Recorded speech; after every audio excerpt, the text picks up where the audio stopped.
Let's take a break from tax and talk about financial accounting and maintenance of capital accounts. Now, when it comes to partnership taxation, it's very important to look at how financial accounting works, how we record transactions, how we report information on balance sheets, income statements, and other financial statements, because it has a big implication, especially in the allocation area, but other areas of partnership tax as well. And it also applies to other areas of tax, not just partnership tax. Let's go ahead and talk about it. Now, remember, we're focusing on financial accounting. So you might see some elements that seems familiar with what we've done before in tax, but we're really focusing on financial accounting rules. And there's an emphasis on how we maintain capital accounts. So first, let's talk about the definition of accounting. So accounting can be defined as an information system that identifies, records, and communicates information that is relevant, reliable, and comparable to help users make better decisions. Now, I call this the big six, or these items are the big six. They're really the definition of accounting.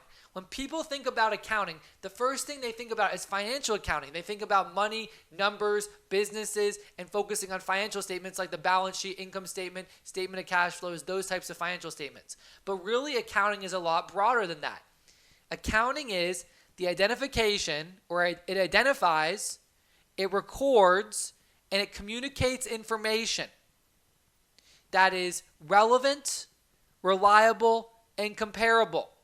So this does not just apply to financial or finance. It also can be viewed as any type of information gathering that has some type of relevant, reliable, comparable use. Whether it's sports, whether it's to look at Academy Awards, or taking a poll, or getting votes. It's not just about finance and business. It's the identification, recording, and communicating of information that is relevant, reliable, and comparable. Many people, they view accounting as boring because they say, oh, all these numbers, and you got some basic math to do. Well, again, it's more than just that. Now, of course, since we're dealing with taxes, we are focusing on company finances and dollars and items. So we are going to really be talking about financial accounting. One thing I want to stress is the difference between financial versus managerial accounting. So financial accounting is accounting where the accounting is done to report externally or to the end users or other parties outside the business. Managerial accounting is accounting as well, so the same definition, but it's only going to be used for internal purposes within the business. So financial accounting is what we're focusing on, and the rules, and it's all about what's called GAAP, generally accepted accounting principles. There has to be a consistent measure, right, because we need reliable and comparable being key there, a consistent measure that we can rate companies or view companies one versus another, the same language, and able to make better decisions. It's all about decision making, okay? Help users make better decisions. So it needs to be relevant, reliable, and comparable, and that's why we have GAAP, generally accepted accounting principles. And again, the idea is generally accepted accounting principles are rules that we use in going through and recording these transactions, doing this task for the finances of a business to see how a company is doing. So here is the accounting cycle. And there are 9 steps, and I'm going to talk about all 9 steps. So really the purpose of this presentation is twofold. The first thing is to give you an overview of financial accounting. Now, you can take courses, you can get whole degrees in accounting. I'm just giving you a basic overview of the accounting cycle and what accounting is, and then we're going to be focusing on specific applications when it comes to the accounting for partnership tax and capital account maintenance that we need to do. So step 1 is to analyze transactions. So we have some transactions of the company. We need to determine, hey, looking at our accounting definition, right? Remember, we are identifying, recording, and communicating information that's relevant, reliable, and comparable to help make better decisions. So the first step is we look for transactions where we want to go ahead and do that function, those 6 things. So we analyze transactions. The second step is then we journalize, and we're going to be using our generally accepted accounting principle rules to do that journal entry process. Now, we're not going to worry about the actual journal entry process. We're going to be focusing more on the preparing the statements and getting to the balance sheet, because for a partnership and for other business entities, for tax purposes, a lot of times we reflect things using a balance sheet. So we're actually going to be using that type of format because the statements are what the end users actually get and being able to look at that. However, we are going to be actually going through these steps. You just won't know it. We won't be doing the formal process in adjusting the balance sheet. So we'll have some examples doing that later on. So journalizing, we have what's called the journal, the general journal, the adjusting journal. We have different journals, and we actually do the journal entries, debits and credits. You might have heard about that, debits and credits, okay? When you go to a bank and they talk about debiting or crediting your account, they're really talking about how the bank is doing on their books, okay? Journalizing. That's all I'm really going to say about that. We're not going to learn debits and credits for different accounts. Again, that's left for a formal accounting class. The next step is to post. So after we journalize, we do our general journal entries, we go and we post. And the idea there is if you have commonality, multiple transactions involving the same account during an accounting period, okay? Well, you want to, and I'm going to show an example in a moment of how this works. You're going to then put together all of those transactions of the same account during the same accounting period to get the balance. So perfect example is the cash account. You might have 6, 7 transactions that involve cash. Well, if you're trying to determine, hey, what is the cash balance on a specific date, you need to go through all those transactions and tally it up and determine how much cash we have left. So that's what posting is all about. Next is to prepare an unadjusted trial balance. So a trial balance is meant to really show the equality of debits and the credits. The debits equal the credits, the left side equals the right side, okay? Then we do the adjustments. So adjustments, and I'll explain this later on, but adjustments, we have our normal transactions. Adjustments, based on our GAAP, our generally accepted accounting principles, and how we account for things, there are certain adjustments that must take place. And there's really 5 different types of adjustments that take place during the accounting cycle that, because, again, the rules are a certain way, you might capitalize assets and then have to expense them later on. There's no real transaction, economic transaction that's taking place directly. It's more of like an indirect. It's more viewed as like an indirect transaction. I'll talk about that more when we talk about depreciation. After that, we then prepare another trial balance, the adjusted trial balance. And again, a trial balance is just to show debits equal credits. Next, and most important step for us is because we use financial statements, specifically the balance sheet, all the time when it comes to tax. And we're going to be doing that a lot of partnership tax is we prepare the statements. I'm going to talk about the different types of statements, but the main one that we're going to focus on is the balance sheet. Then we close. So the idea here with accounting, as we solve our definition, right, we identify, record, and communicate information that's relevant, reliable, and comparable. If we're trying to compare information and make better decisions of a company's business and how they're doing, if they have profits or if they're increasing their revenues, we need to be able to compare from one accounting period to another. That could be a month, a week, a quarter, a year. Because we're viewing taxes, let's just say that the comparison is year by year on a calendar year basis for the business. Okay, it can be different for different businesses, but we're going to say calendar year. Well, we need to close certain accounts at the end of that accounting period so it doesn't continue, doesn't keep tallying up. As I mentioned, when we post, we tally up. Well, based on the financial statements, certain items need to be closed. They need to be basically closed out to zero. These are going to be the revenues and expenses. All the balance sheet accounts, which are the assets, liabilities, and the equity or capital accounts, those continue because the balance sheet you're going to see is a snapshot. It's not a running tally like an income statement. And then finally, we do a post-closing trial balance. Again, the trial balance is just a check to see if the debits equal the credits. So those are our 9 steps, and I'm going to be talking about those 9 steps again, so please remember them. Again, step 1, we analyze transactions. Step 2, we journalize. Step 3, we post. Step 4, we prepare the unadjusted trial balance. So that's our first trial balance. Step 5, we adjust. Step 6, we prepare adjusted trial balance. Step 7, we prepare the statements, the financial statements. Step 8, we close. And step 9, we do the post-closing trial balance. I'm going to be going in depth with most of these steps in a moment. Okay, I'm not going to talk about the closing because that's not really that important for partnership tax. I mean, it is for accounting, okay? It is for accounting. But for partnership tax, as I mentioned, the balance sheet is the key financial statement, and the balance sheet we never close. We close the income statements, so we can basically start for zero at the beginning of the next accounting period, again for that comparability, but we're focusing on balance sheets, so we're not going to be talking about the closing. So we will mention all the other items, and I'll talk about how they work, but I want to go ahead and talk about steps 8 and 9 right now. All right. So first thing we're talking about is the accounting equation and types of accounts. So the accounting equation is the most important element of the financial accounting system. So as I mentioned, generally accepted accounting principles are the rules that we use in order to make sure that things are relevant, reliable, comparable, and we're doing it across the board for businesses. So the accounting equation is assets equal liabilities plus equity. Equity you can also refer to as capital, okay? Because in partnership tax, we talk a lot about capital accounts. Equity and capital are synonymous, they're the same.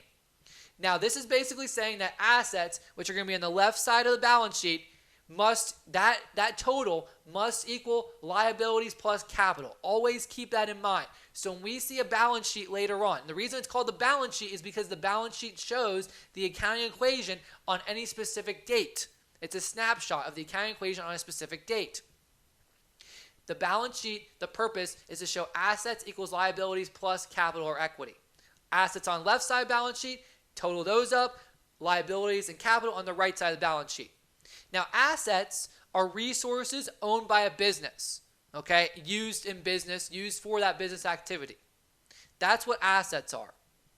Liabilities. Liabilities are the rights of creditors, and these are the debts of the businesses, okay? So we're not talking about anything where it's within the business for an owner or whatnot. I mean, you can have owners that do lend money to the business, but they're doing so in the capacity as somebody outside the business. We're not talking about contributions and withdrawals. That's going to be the equity or capital account. We're talking about those the rights of creditors and the debts that the business owes to those outside the business. So that's liabilities. Next, equity or capital. These are the rights of the owners. Now, the best way to define equity or capital is to show you how it increases and decreases. It's kind of obviously we have an equation, assets, liabilities. Those if you're first learning about accounting for the first time, those are a lot easier to understand. And I'm going to give you some examples of assets, the types of accounts that assets are. Liabilities, same thing. Equity, again, it's more fuzzy. As you can see from the definition, it's going to be the plug, right? If you know assets and liabilities, then you can get equity. And that is kind of a good way to think about it. And there's ways that we adjust equity. If you learn those, you'll be good. Now, those are not the only three accounts. Those are the three types of accounts on the balance sheet, but we have other financial statements like the income statement, statement of cash flows. The two other major accounts are revenues and expenses. And students usually, and those professionals learning about accounting for the first time, usually don't have trouble with this. And I'll give some examples.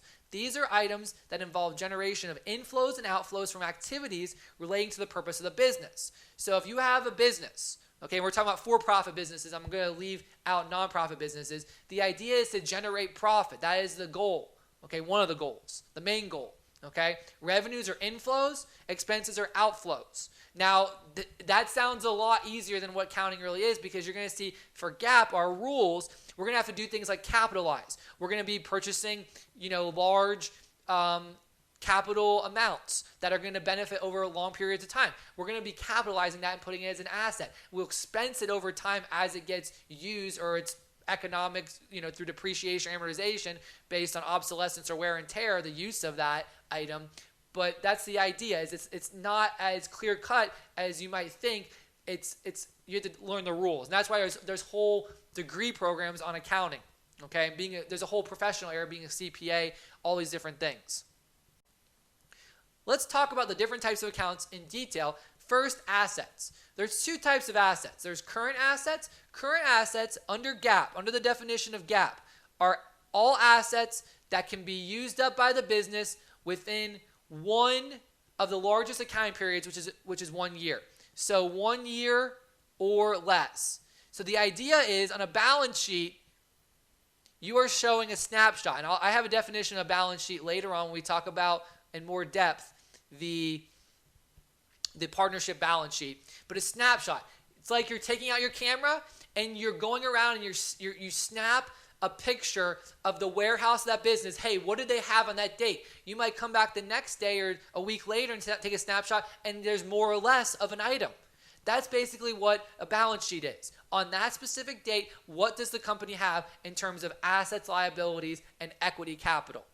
So current assets are, as of that date, what assets are going to be used up in 1 year or less. Okay? 1 year or less. That's a current asset. So some examples that are almost always going to be current assets. Cash. Cash is always a current asset.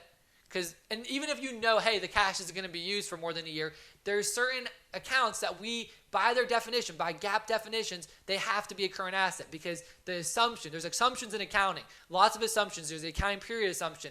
There's the going concern assumption that the business is going to continue. There's lots of assumptions in accounting. Again, this is not meant to be a full exhaustive lecture on accounting. It's to give you an idea. But there's certain things that we just say, okay, well, that is a current asset. So cash is always a current asset. Accounts receivable are also current assets. Accounts receivable, what you have here is when a customer or some party owes you, the business, money in the future. Now, when it comes to receivables and payables, they can be current or long-term depending on when they are owed. So if they're owed within a year or less, it's going to be from that date of that balance sheet, they're going to be considered a current asset. But if they're owed more than a year, then it's long-term. Notes receivable for loans made, those can be current or long-term. Supplies, those are always going to be current assets because the accounting definitions, we assume that supplies will be used within that period of time. Prepaid anything, so prepaid blank. And we're talking about things like prepaid insurance. So like when you prepay your insurance, as you know, so insurance is the easiest example. As you know, when you pay for like car insurance or your house insurance, you're not paying for a past period, you're paying for a future period. And as we learned, assets are the resources of the business and they deal with current and future benefits. So if you are buying the next 6 months of insurance for your car, for your business, so you can deliver, that is considered an asset because it's giving you 6 months of current and future benefit. Okay? Current or future benefit, I should say. So prepaid anything. Prepaid inventory. Prepaid utilities. I'm sorry, not prepaid inventory. Prepaid insurance. My apologies. I'm looking at inventory next on the list. These are all examples of prepaids, which are assets, and depending on when those prepaids are going to be used up, most prepaids are current assets because you usually don't prepay like rent and stuff beyond a year, but you might have it. You might have a prepaid rent where you prepay the next 2 or 3 years of your rent. Well, the 1 year portion of that rent is current, and then the remaining portion from that day of the balance sheet is considered long term. And then finally, inventory. Inventory is another current asset, always a current asset under the accounting assumption that the inventory will be sold within 1 year or less. Long-term assets. So long-term assets are assets that generally last in the business for more than 1 year. So we have things like lands, building, equipment, intangible assets like patents, copyrights, trade secrets, trademarks, goodwill even, and investments. Now, as I mentioned, some of these assets can be one, other, or mixed. So, for example, prepaids, like if you had prepaid rent, you might be prepaying 3 years of rent. And the idea is that the first year is a current asset, and then year 2 and year 3 from this date are a long-term asset. Okay? And that's the way you report it. So it's not, again, just like other areas in life, it's not as clear cut as it's not as easy. You have to look into things. I mean, of course, again, there's whole majors and there's whole classes on accounting for these reasons. With long-term assets, those assets generally are always held as long-term just because we know that those items like land, buildings, equipment, those can last for longer than a year. For more than a year. You very, very rarely see them as current assets. It's extremely rare. Notes receivable is another one that can be long-term or short-term. It depends on when it's owed. Now, accounts receivable almost always is going to be a current asset. I've never seen it as a long-term asset. You would see it as a note receivable if it's long-term. Well, the note receivable depends on when it's, so maybe in year one, when the note receivable is due halfway through year two. So let's say we're on January 1st, year one, and the note is due June 30th, year two, and we're reporting a balance sheet. Well, that is considered a long-term note on that January 1st, year one. But when we get to January 1st, year two, now it's due on June 30th, year two, and let's say it hasn't been paid off yet. Now it's short-term because now it's within a year or less. So see how it makes a difference? It depends on the balance sheet date. All right, let's continue. Liabilities. So liabilities generally, don't think too much about this. Again, liabilities are debts that the business owes to outsiders, those outside the business. And again, owners of the business can lend money to the business and be considered a liability. That's possible, but it's in their role outside the business, not within the business. Okay? So there's, just like we had long-term and short-term assets, right? Within 1 year and, within 1 year or less and more than a year, we have short-term and long-term liabilities. So current liabilities and long-term liabilities. So accounts payable. So the flip side of accounts receivable, let's say that you normally do business with a supplier. Well, in a lot of businesses, they don't have all the cash up front. So the supplier knows, okay, we know you have good credit. You've paid us back, over several years. We're going to go ahead and front you the inventory, and then you can pay us back in a few weeks. That way it gives a chance for the business to sell some stuff to generate some cash flow. So accounts payable is, from the company's viewpoint, they owe a supplier, okay, versus accounts receivable, right? So accounts receivable is an asset because it's future money coming in. Accounts payable is future money going out, okay? Notes payable, so similar idea as accounts payable, but this is usually for loans. So if they take a loan out from a bank, notes payable. Salaries payable, so if you owe your employees money, and you're like wondering, well, how is this possible? Well, generally, let's say employees get paid at a business every 2 weeks or twice a month. Well, if we have to close the accounting period, let's say on their calendar year, December 31st, but the end of the 2 weeks, let's say, is on January 4th, right? Because it falls within, you have to report that as a money owed because the work has been done. The idea I like to think of is if the employees could go to court and get that money from the business, and they have a right to it, then guess what? It's going to be viewed as a payable at that date because there is a legal right for the employee to seek that money, which would be enforceable because they've done the work. Unearned revenue, so that's salaries and interest payable, and there's lots of payables. Note that with liabilities, they almost all say payable, right? We even have the long-term liabilities have payable as well. There's other types of liabilities that do not have payables, but it's very rare, and the main one is unearned revenue. Unearned revenue, the best example I like to think of when I think of unearned revenue is, let's say that you are a big sports fan, and you buy season tickets to, let's say you are a football fan, you buy season tickets for a home game for the football season, right? And when you buy those tickets, let's say you pay $5,000 for really good seats for the season. And when you pay $5,000, well, how does the NFL team, the football team, how do they record that $5,000? Do they record it as earned revenue? No, it hasn't been earned yet because the games have not yet been fulfilled. So so revenue is, okay, there has to be that services have been rendered or products have been actually delivered to the products or goods have been delivered to the customer. So season tickets, there haven't been any games yet. And then as you go, as the season goes, right, game one or home field game one, home field game two, home field game three, as those games go, the business records a portion as earned revenue, as a sale, or as a fees earned, okay? So long-term liabilities, again, just like we talk about long-term versus short-term, these are liabilities where the maturity date is beyond 1 year. So you have mortgage notes payable, bonds, perfect example of when a corporation, for example, might issue bonds and the investors, they buy the bonds and giving the money to the corporation, and then after, 5-10 years, corporation has to pay it back. Obviously, it's paying interest during the time as well, almost or usually not. Sometimes that's a rare case where they're not, but they have to pay interest, but they pay the maturity date, more than 1 year. That'd be long term. So those are liabilities. So the third item on the balance sheet, the third type of account on the balance sheet is equity, or again, what we're going to refer to as the capital accounts. Now, as I mentioned earlier, this is probably the most fuzzy of all the 5 different types of accounts. Okay? So equity accounts are different based on the type of entity, but what I'm saying there is if you have a sole proprietorship,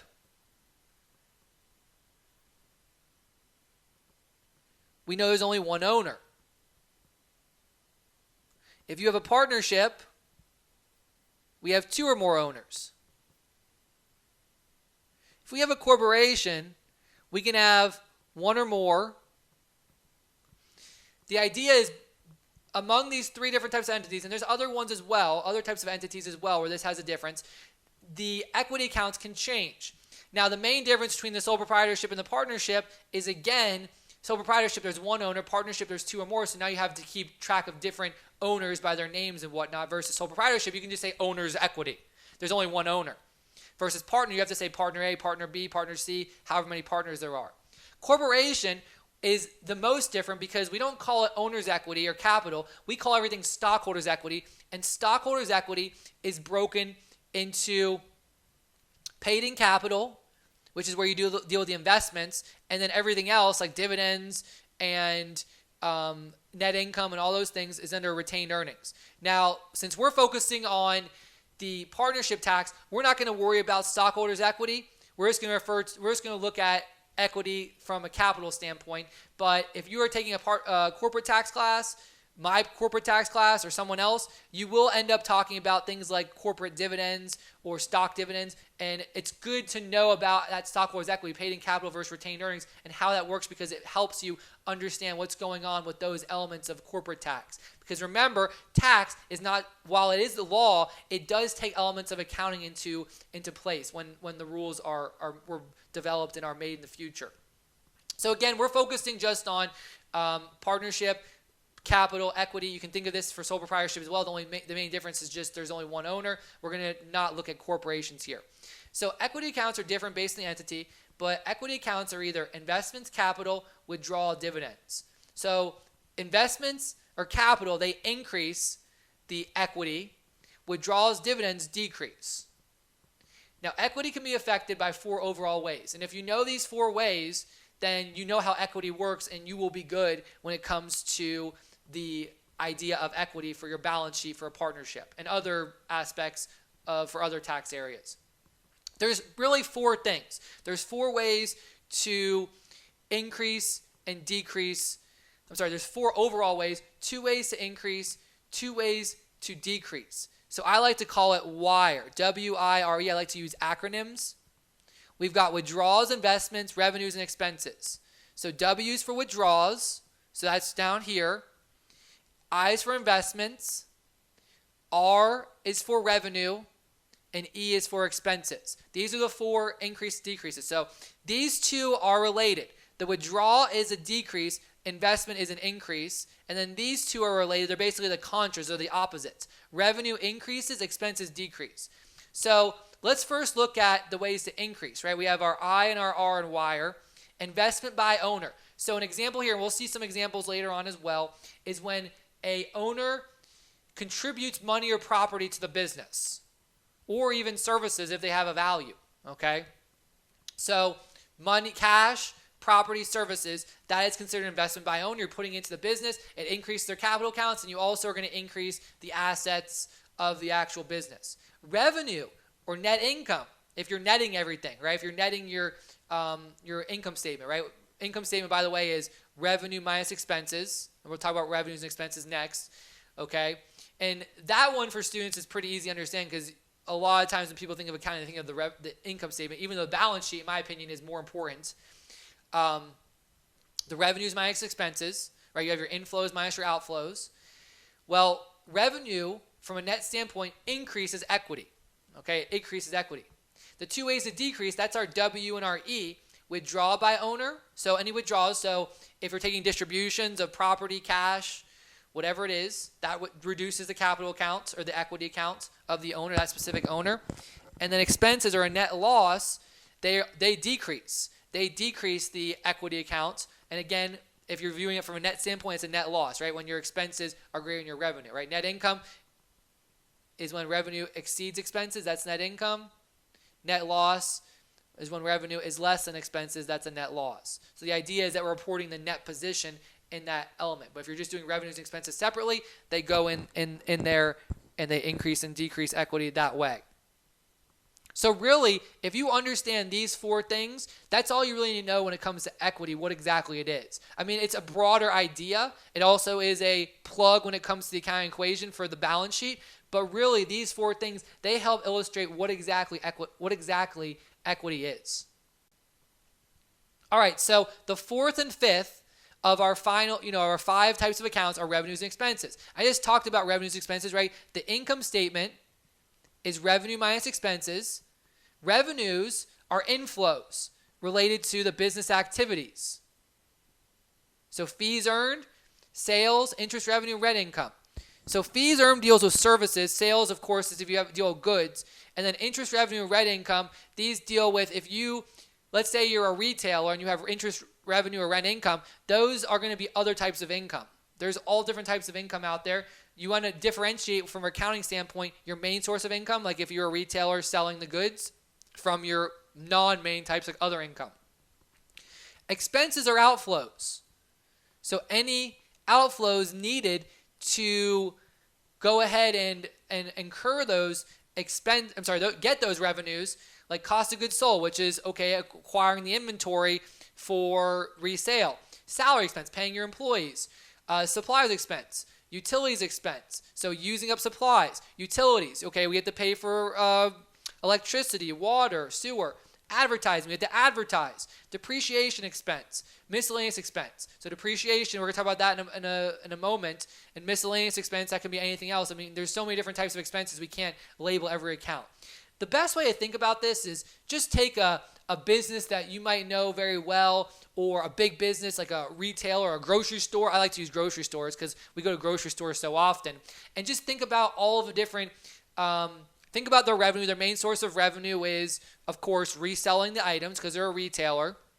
I mean, they have other services they provide as well, but that's their bread and butter. That's how they make most of their money. And then think about all the expenses, right? You go into the grocery store, you've got cashiers, you've got managers, you've got stock people, you've got advertising. They got signs everywhere. They've given you pamphlets on what's on sale. You also have corporate, right? Maybe you're in distribution centers, so you're actually at the place of sale, but there's a chain, right? A supply chain, corporate offices. There's different types. I'm not going to get into like differentiating general versus selling and administrative expenses. I'm not going to talk about that. Just I understand what expenses are, but there's just so many types of expenses that go into the business. That's what I want you to understand is there's just so many different types. All right. So let's review again our 9 steps of the accounting cycle. First is to analyze the transactions. And we're about to do that in a moment. Second is to journalize those transactions. As I mentioned, we're not going to be doing that because it's not really of necessity for partnership tax or any type of tax because we're going to be focusing on the balance sheet. Third is to post. We're going to be talking about posting in a moment and what exactly it is. Let's just stop there, okay? I'll come back to the other steps as we go. But our third step is posting. So after we analyze the transactions and we journalize, we post to the ledger. So we journalize in the journal. The ledger is a different place. So the journal versus the ledger. What the journal is, what the journal is, think of the journal as a daily diary of what's going on. Oh, we paid cash to a business for supplies. Oh, we paid cash for inventory. Oh, we bought inventory on account and we're going to pay them back in the future. The diary, the journal is like basically recording those transactions so we know what's going on. The ledger is we use the term post as a verb. We post those transactions to the ledger, and the ledger is a bunch of different accounts. All the accounts are in the ledger. So we have our types of accounts, right? Assets, liabilities, equity, revenues, and expenses. And remember, I just defined different types of accounts, different types of accounts within those categories. So for assets, we had things like cash, inventory, accounts receivable, land, building, equipment. Those are all different types of accounts. So for example, the most common account usually in a business is cash, is the cash account. Okay?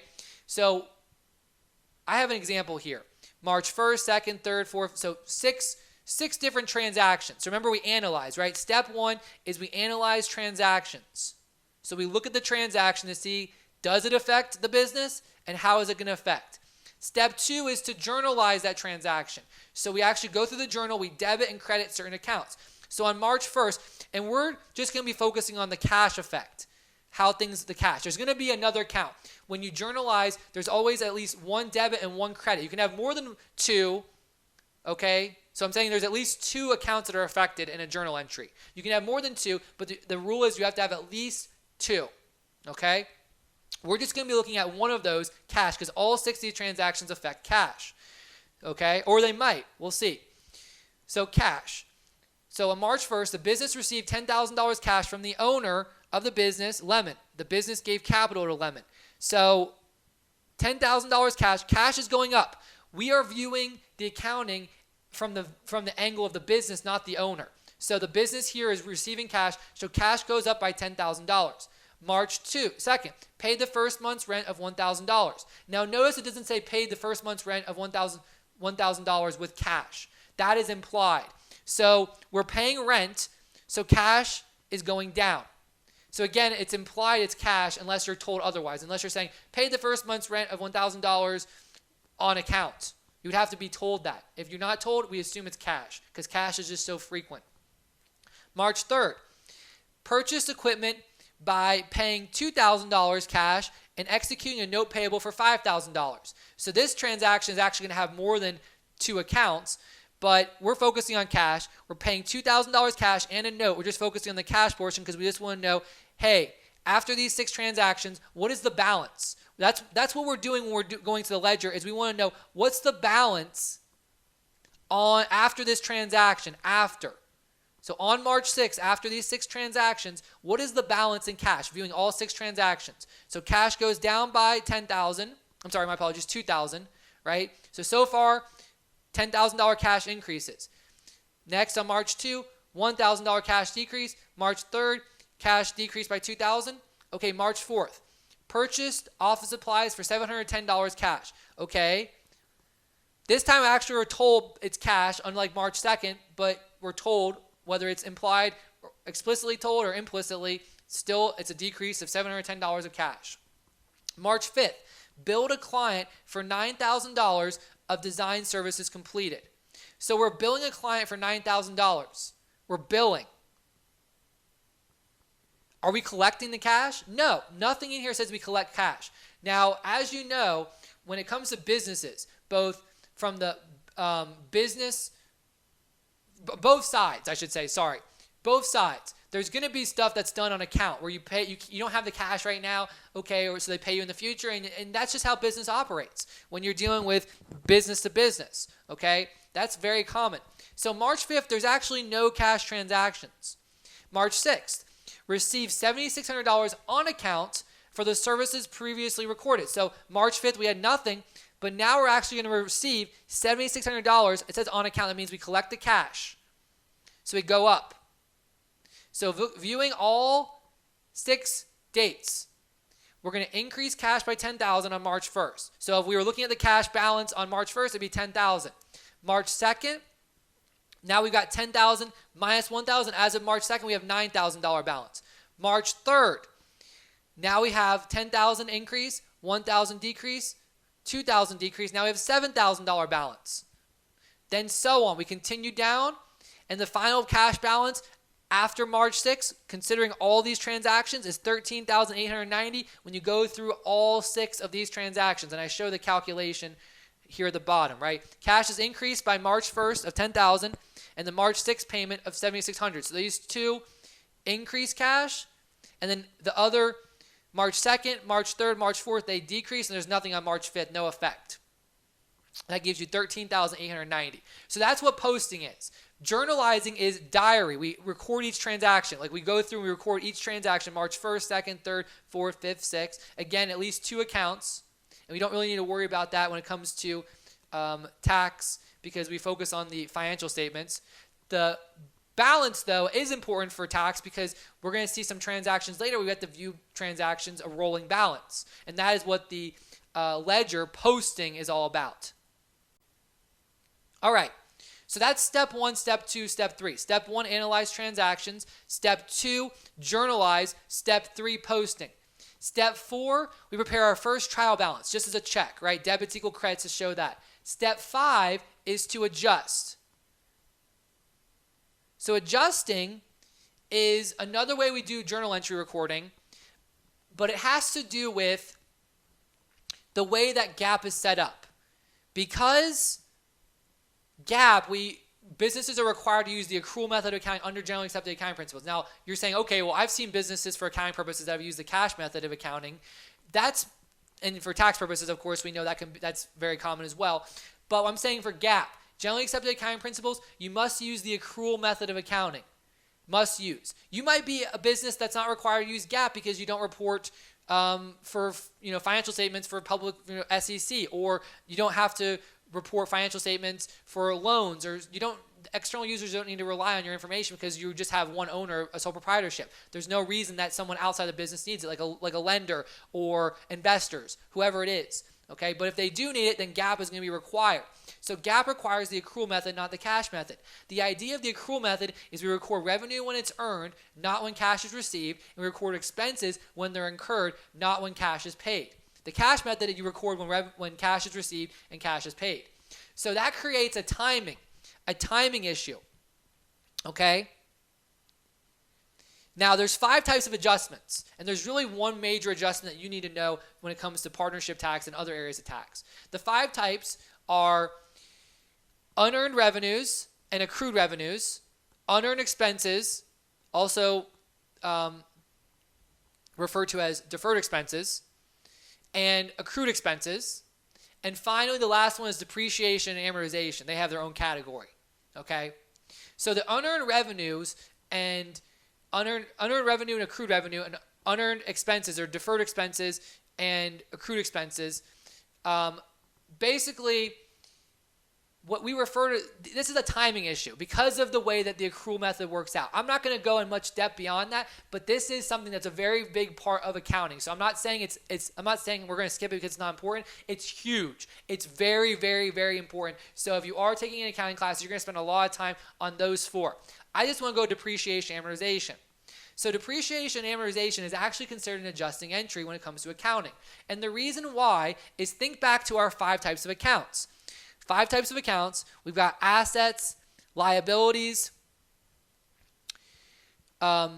equity, revenues, and expenses. Okay?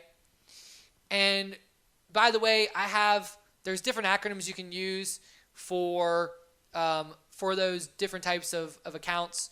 One I like to use is ALICE, I-L-I-C-E. ALICE. The I is for income and the C is for capital. So we have assets, liabilities, I for income, C for capital, and E for expenses. Okay, so those are the 5 types of accounts. And when you purchase a long-term asset, and we learned our long-term assets are things like land, buildings, equipment, and also intangible property like patents, copyrights, goodwill. Well, think about buildings and equipment and also intangible assets like patents, copyrights, goodwill. Depreciation and amortization is all about wear and tear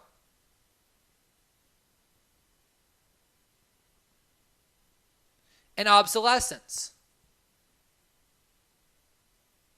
Okay? Now, in financial accounting, I should mention this earlier, we use the historical cost principle. We record, and there's a few exceptions to this, but they're very rare, and I'll explain those later on. When we record transactions, we report them at their historical cost when they're actually received. Okay? So think of it like the value on on that specific date that the business acquires it. Okay, so if a business receives land from one of its owners, we actually record it on that date at its value, not its tax basis like we do in partnership tax accounting, when we carry it over. And the reason why is because we view that as a historical cost concept, the cost that the business would have had to pay on that date for that item, the fair market value on that item. And then going forward, we keep it on the books at that. Now, there's one major exception where we do have to adjust our books for fair market value. That's when we're dealing with securities, certain mark-to-market securities, but we're not going to talk about that, okay? So long-term assets, we've got things like buildings, equipment, and we know that these are going to be used in the business. We also have intangible assets or patents where they become obsolete over time because of technology or legal life, whatever they are. The idea is, since we don't use value, we know these assets aren't going to be what they once were when they were new and when we've been using them. So we have to record depreciation, amortization because there has to be some adjustment, all right? But here's the issue. We know that's an expense because that's a cost of doing business. But when we buy the asset, we capitalize it. So capitalization is the process of recording a cost as an asset because an asset is a current or future benefit. So if you buy a building that's going to last you 30 years, that's an asset, not an expense, because it's going to last you at least 30 years. It could even last you, hundreds of years. Okay, or equipment. Equipment's probably a better example. You buy equipment, it's going to last you 5 to 10 years. Okay, well, that's an asset because it's a current or future benefit, okay, as the definition suggests.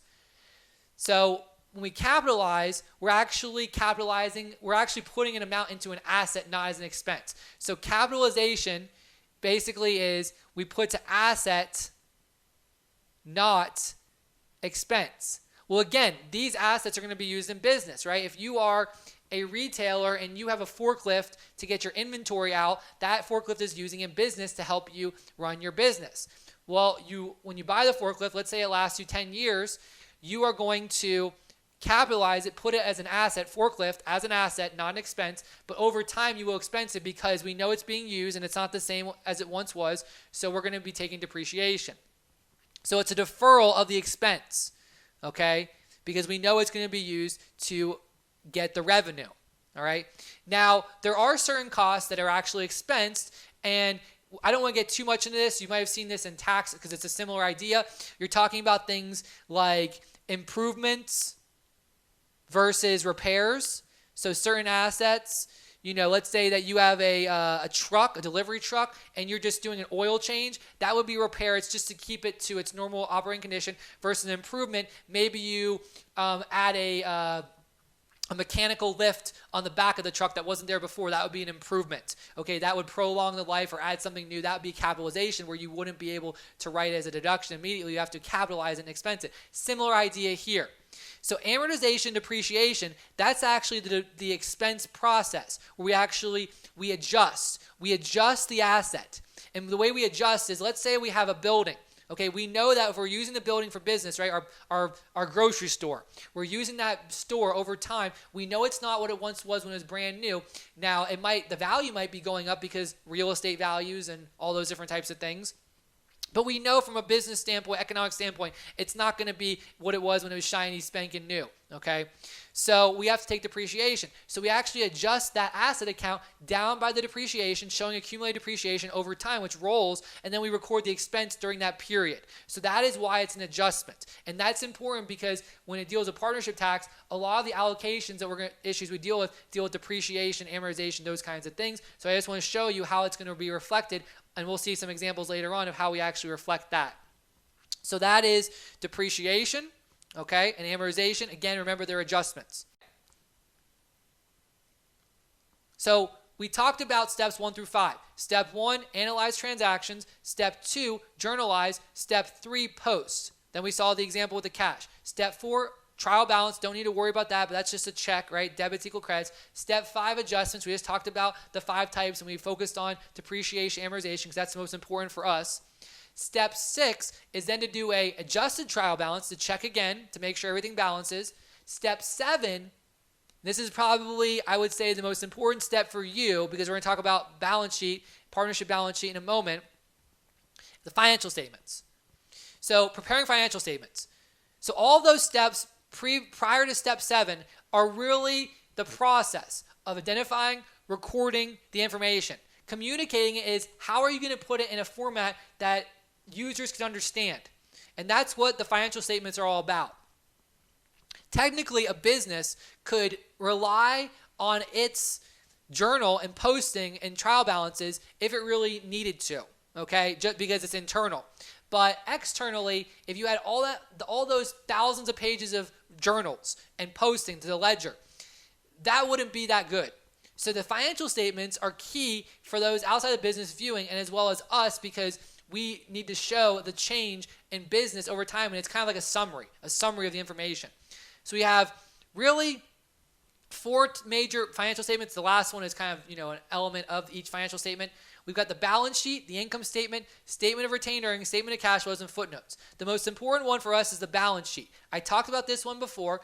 Assets are balanced by liabilities and equity. So on the left side of the balance sheet, we're going to have our assets, and the right side of the balance sheet, we're going to have liabilities. Let me put the left and right there to delineate L's, right? We're going to have our liabilities up here, and then we're going to have our capital. Okay? And the totals of each side must equal. They need to be in balance. They need to equal from a book standpoint always. From a tax standpoint, there might be times where they don't equal, but from a book standpoint, they must equal. And again, it's a snapshot on a specific date. We're saying, okay, on this date, right? We saw the posting, March 1st. How much do we have in cash? March 2nd, how much do we have on cash? March 3rd, how much do we have in cash? March 4th. We're asking a specific date. The income statement just shows revenues minus expenses, and it shows over a period of time. Since we're dealing with tax, a lot of times we focus on, the year, right, for the whole year, right, the tax return. I'm not going to really go into income statements, but you do need to understand what an income statement is to help you understand the balance sheet, and especially the equity side of the balance sheet, the capital side. Statement of retained earnings, we can pretty much ignore that, but it just shows it reconciles the income statement balance sheet, and it shows how retained earnings change over time. Again, I mentioned that, or it could be the statement of owner's equity if you're or statement of capital if you're a partnership. Retained earnings, remember, that refers to corporations. I put that on there, but it could be statement. It depends on the business, what it's called, but it's really the same thing. The statement of retained earnings is for the corp. Statement of owner's equity would be for sole proprietorship, or a statement of capital for partnership, right? It has the same name or different name, same idea. It really reconciles the income statement balance sheet for those 4 adjustments, right? The wire, withdrawals, investments, revenues, expenses. Statement of cash flows just shows where did money come from and where did it go, and it's a change of cash over time. Each of the statements they have footnotes just to show you different assumptions that were used, salvage value for depreciation, those types of things. So again, the balance sheet is really what you're focused on. Step 8 and Step 9 deal with the closing and post-closing trial balance. Remember I mentioned that we're not going to worry about that because that's not really important for tax. The final step that's important for tax is financial statements.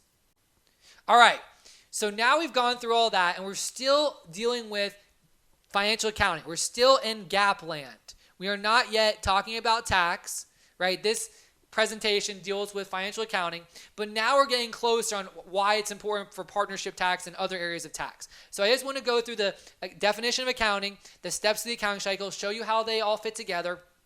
Now we're going to focus on the partnership balance sheet, some examples, and how it all works together, and then we're going to do we're going to talk about some other items as well.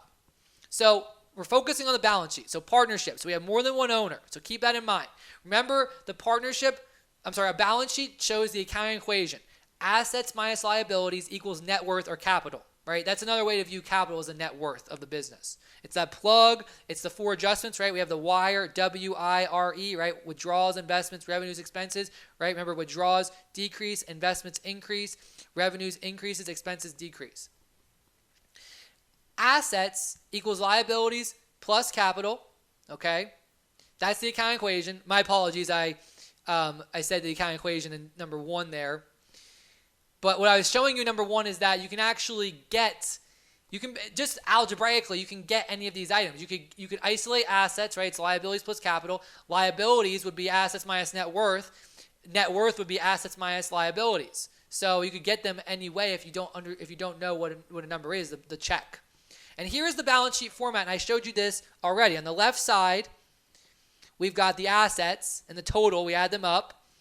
And on the right side, we have the liabilities on top, and then with the capital, right? And let's say we have two partners, partner A and partner B. And we're going to see that in our examples, and that's what it looks like. Now we're going to go through some examples. Well, I'm sorry. In a moment, we're going to go through some examples. I want to talk about a few other things first. So just key in, or I want to stress again, the balance sheet is a snapshot as of a specific date. It's a financial position at a single point. It changes over time. It's like you're going in, you're taking a picture of what is in that inventory of that warehouse or whatever, how many buildings they have on that date. You take a picture, right? The next day they might demolish a building and hey, that building's gone. So it's just a single point in time on a date. Doesn't show how the situation occurred.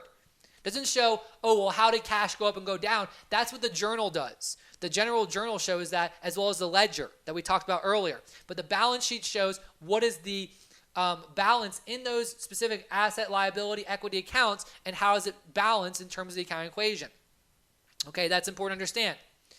Other financial statements are needed for a more complete view, like the income statement. That can show you, more things about revenues and expenses, and cash flow statement, how cash was, where it's going, and, how it was received. Again, I want to stress WIRE, W-I-R-E, withdrawals, investments, revenues, expenses. And these are the adjustments, the 4 adjustments to capital or owner's equity. Okay, so we're going to go through those just to review. So W for withdrawals or taking distributions, that's a decrease. I for investments, that's an increase. Revenues, increase. Expenses, decrease. So I have those. The capital account increases for contributions, right? That's our I. Income gains, that is our R. And then the decreases, we've got distributions, that's our W. And then expenses, losses, our E. So that's our WIRE. Okay, so keep that in mind because when we go through some examples in a moment, those are very important. And really, when we get down to partnership tax accounting and other areas of tax accounting, the capital accounts are crucial.